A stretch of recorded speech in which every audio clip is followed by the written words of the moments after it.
नमस्ते दोस्तों, आप लोग का स्वागत करती हूँ अपने यूट्यूब चैनल पर। आप लोग के सामने एक विवाह गीत सुनाने जा रही हूँ। अच्छा लगेगा तो हमारे वीडियो को लाइक सब्सक्राइब शेयर जरूर करिएगा। कमेंट में बताइएगा हमारा गीत कैसा लगा। कथी के चटैया पापा बैठल बाड़ा, हमरो के बैठले बाड़ा।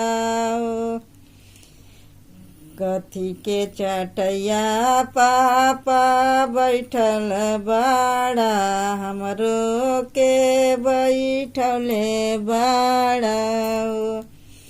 कथी के करजवा पापा बनौले बाड़ा, हमरो के बिसरले बाड़ा। कथी के करजवा पापा बनवले बाड़ा, हमरो के बिसरले बाड़ा। कुश के चटैया बेटी बैठल बाणी, तुअरो के बैठले बाणी हो।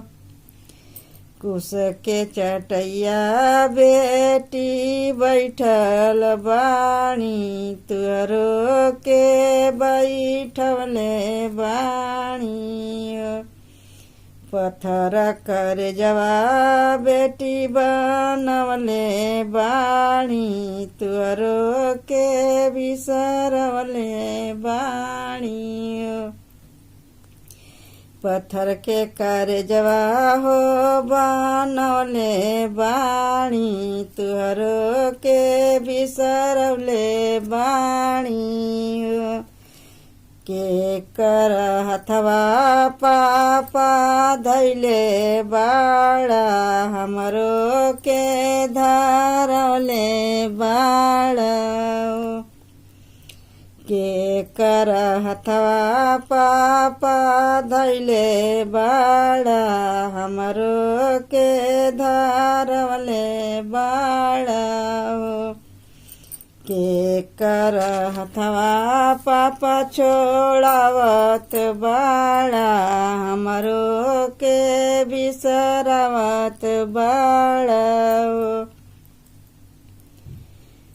के कर हथवा पापा छोड़ावत बाड़ा, हमरो के बिसरत बाड़ा। दमादा क हथवा बेटी धैले बाणी, तुअरो के धरवले बाणी हो। दमादा के हथवा बेटी धैले बाणी, तुअरो के धरवले बाणी हो। आपन हथवा बेटी छोड़ावत बाणी, तुअरो के बिसरावत बानी हो। आपन हथवा बेटी हो छोड़ावत बाणी, तुअरो के बिसरावत बानी हो। बचपन से हथवा पापा धैले रहला, आज काहे छोड़ाव दियला।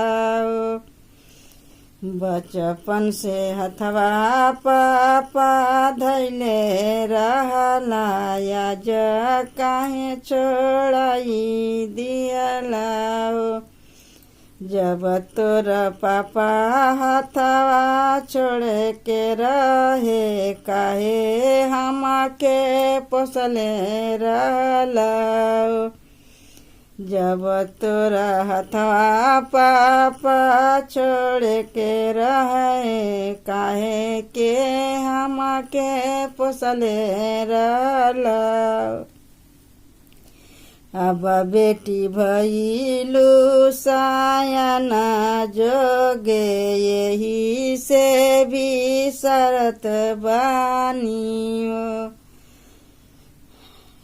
अब बेटी भइलु सायाना जोग, यही से बिसरवत बानी हो।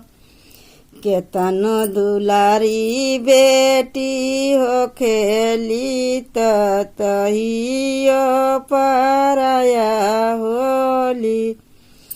केतन दुलारी बेटी हो खेली तहियो पराया होलियो।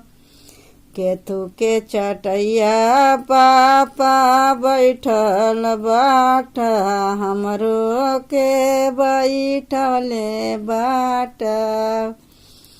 केथु के चटैया पापा बैठल बाड़ा हमरो के बैठले बाड़ा।